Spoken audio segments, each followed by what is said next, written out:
Bercerita itu adalah salah satu metode yang digunakan Tuhan untuk mengajarkan kita para hamba-hambanya tentang bagaimana sebuah norma itu harus ditegakkan karena benar-benar berdampak terhadap kehidupan, baik kehidupan secara sosial maupun secara spiritual. Bagaimana sebuah keputusan-keputusan kecil yang kita ambil sekarang itu benar-benar akan mempunyai konsekuensi kepada kita selama hidup di dunia.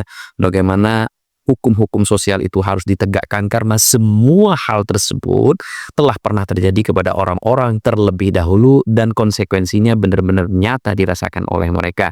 Itulah kenapa isi kandungan dalam Al-Quran itu kurang lebih sekitar 6.000 ayat itu berisi cerita. Dan itu adalah bagian dari cara Tuhan supaya orang bisa lebih mengerti, lebih bisa memahami bahwa apapun yang terjadi kepada dirinya sekarang bisa jadi telah pernah terjadi kepada orang lain di masa lalu dan itu menjadi terulang kepada diri kita dikarenakan kita melakukan kesalahan yang sama atau melakukan jejak dan langkah yang sama sebagaimana yang pernah dicontohkan oleh orang-orang terlebih dahulu, sehingga dengan berkaca kepada mereka-mereka yang telah berhasil di masa lampau, besar kemungkinan kita juga akan meraih keberhasilan kita di masa kini.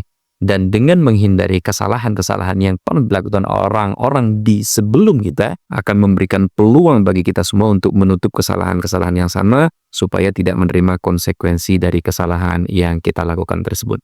Ya, jangan malu menjadi pencerita karena Al-Quran itu juga banyak bercerita dan itulah kenapa guru-guru kita ketika menyampaikan ceramah dan pidato itu tidak lepas dari cerita-cerita di antara selingan beberapa teori yang mereka sampaikan, karena sepenting apapun sebuah teori, cerita tetap memiliki nilai dan makna tersendiri sehingga bisa lebih menyentuh perasaan. Itu aja yang bisa saya sharing kali ini. Silahkan like dan share jika suka dengan video ini. Sampai jumpa di video selanjutnya.